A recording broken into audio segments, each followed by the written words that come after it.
US and Israel's war on Iran is showing no sign of stopping. In the latest, Kuwait has said that 2 of its power and water desalination plants have been hit by Iranian drones, resulting in significant material damage. Iran is yet to respond to this allegation. And this comes as Iran has responded to US President Donald Trump's threat, warning that the entire region would become hell if the US and Israel continued to escalate the war. Reminding you, the 22nd of March was the first time when this deadline was introduced by Trump. Initially, it was a 48-hour deadline to open up the Strait of Hormuz.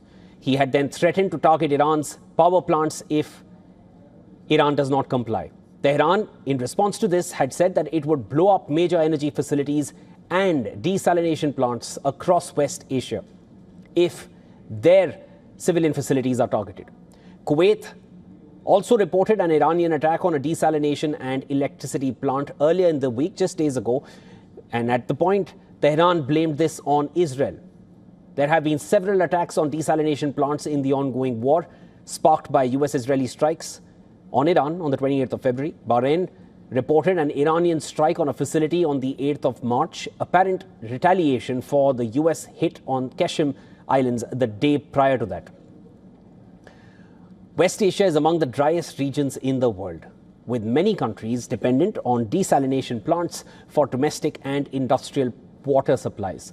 Gulf countries produce roughly 40% of the world's entire desalinated water, and the region houses over 400 desalination plants. 40 to 60% of the total water consumption in UAE, Kuwait, Bahrain, and Qatar comes from desalination plants. Iran's sworn enemy, Israel, gets over 80% of its water through these desalination processes. An attack on these plants could create water crisis in the entire region, making life difficult for the common people.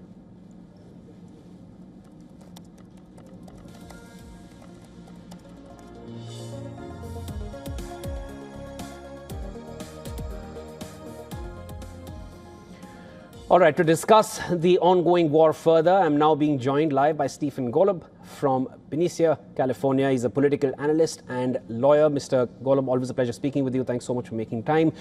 Before we speak about the report that we just carried, let me quickly go over the recent post that has come out from Donald Trump confirming the successful rescue and exfiltration of the second crew member of that downed F-15.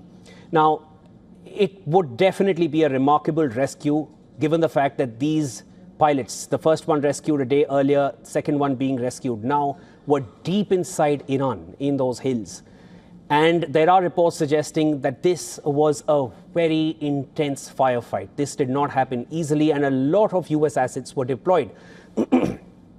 But if I could just get your assessment on what this entire operation reflects on the air superiority that US has been claiming so far on Iranian skies. Mr. Golub, over to you. Sure. In terms of air superiority, unfortunately, it dispels the notion that Secretary of Defense Hegseth and Donald Trump and others had been claiming that the U.S. had complete air superiority over Iran. It's true that we're nearly about 5 weeks into the war. No planes had been shot down until then, but now Iran has shot down 2 U.S. warplanes. So that's a real dent in the credibility of Hegseth and Trump in terms of claiming absolute air superiority. Regarding the rescue, it was a daring, impressive operation, apparently. And I'm just thankful as an American and as a humanitarian that this pilot was rescued, while acknowledging that he's part of a war effort that's doing tremendous damage to Iran.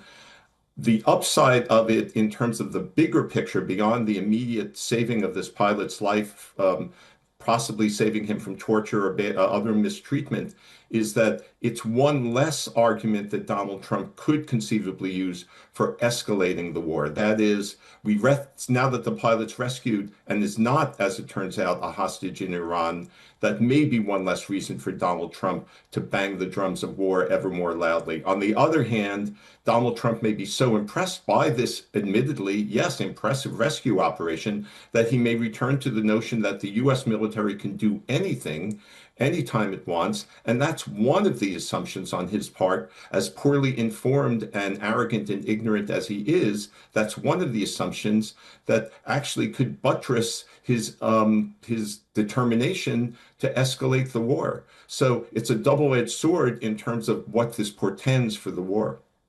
Mr. Golub, let me quickly come to the reports that came in earlier and the report that we carried on the targeting of the desalination plant in Kuwait. Now, Kuwait says it came from Iran. Iran till now has maintained distance from taking responsibility or accepting that they have targeted these desalination plants. Days earlier, they said this was done by Israel because there was a similar report which came in from Kuwait on a different desalination plant. Iran said it was done by Israel. Before that, there was a similar attack on a desalination plant in Bahrain. Iran wanted to distance itself from that. Is there a sense from Iran also not to take responsibility for an attack on a desalination plant, understanding how critical these plants are in the Gulf region, given how arid they are? Or is this an attempt of Iran to keep brotherly Islamic nations on the right side, just to maintain its claim that they're only targeting US bases in the region? Yeah, I think it doesn't have much credibility either way, no matter how we view this. It's highly, highly unlikely that Israel or the US would have attacked these plants as some kind of false flag operation to then blame it on Iran. I just don't think that makes sense. So Iran denying this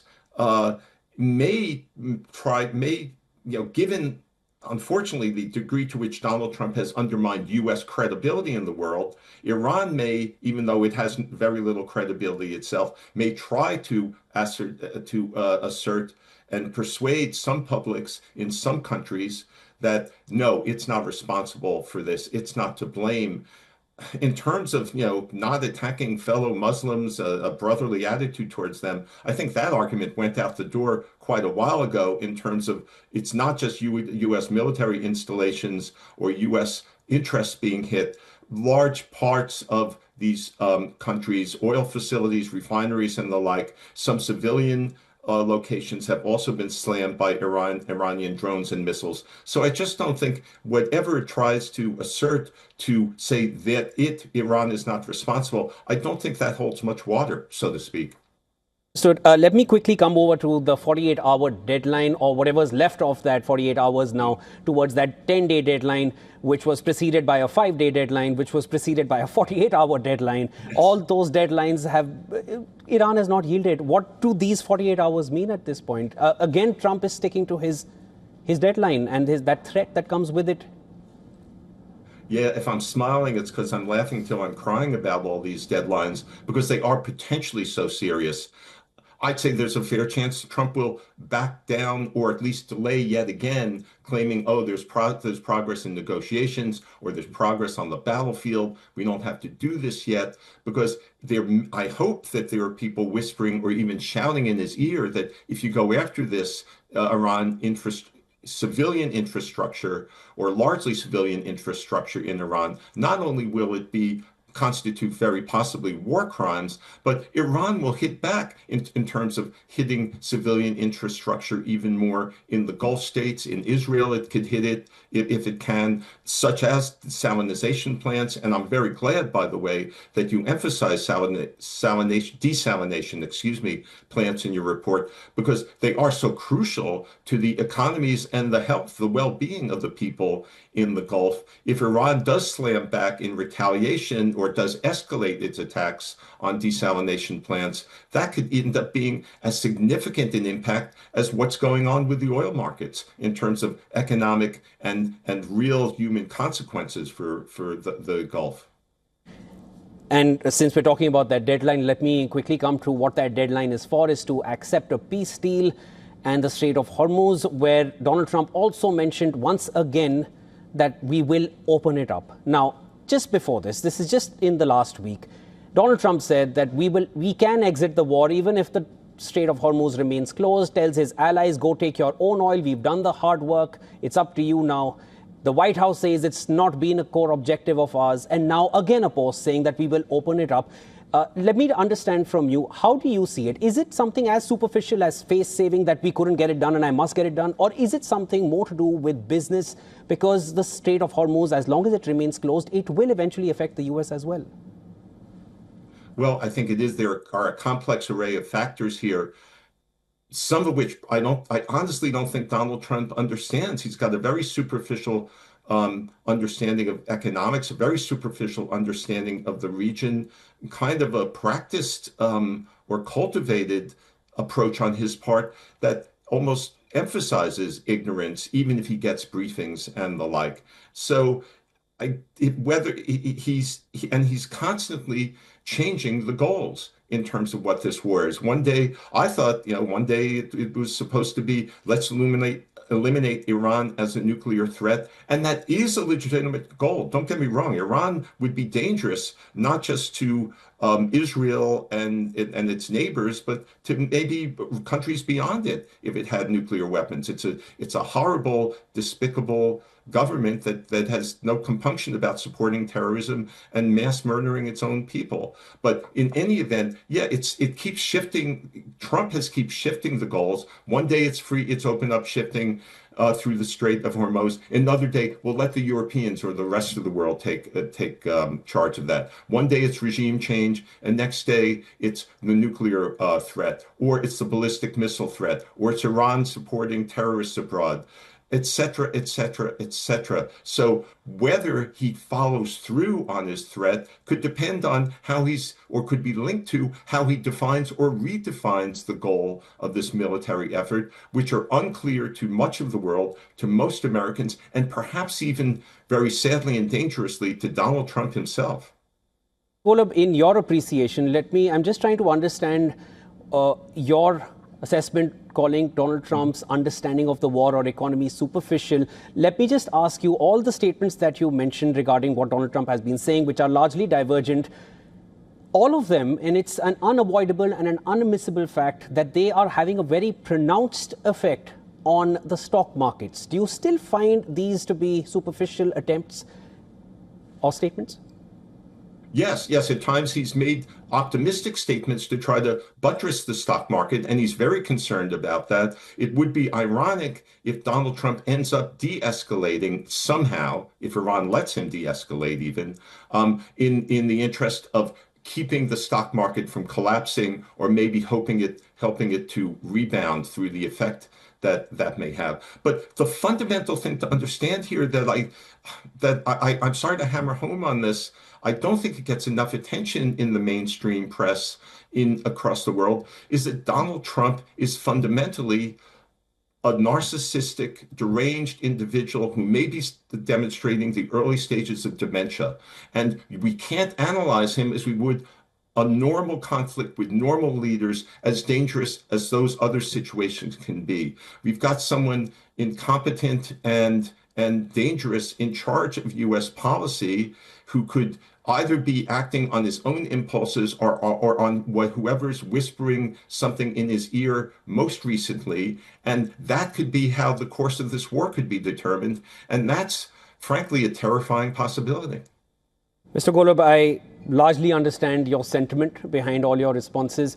And if that is a sentiment that is being resonated from the larger American populace, perhaps the midterms would be a time to really let the administration know what they feel, because he did win an election with a large margin and come to power, and all of that we've seen in the last nearly year and a half since the time he's taken the reins. But let's see how this one goes. Midterms are approaching fast. That is a timeline that would be a certain deadline for Trump as well, at least regarding the current war. And then there is the trip to China in the mid-half of May. Let's wait and watch how this one goes further. As of now, only seems to be intensifying. That was Stephen Golub joining us from California. Pleasure speaking with you. Thank you very much.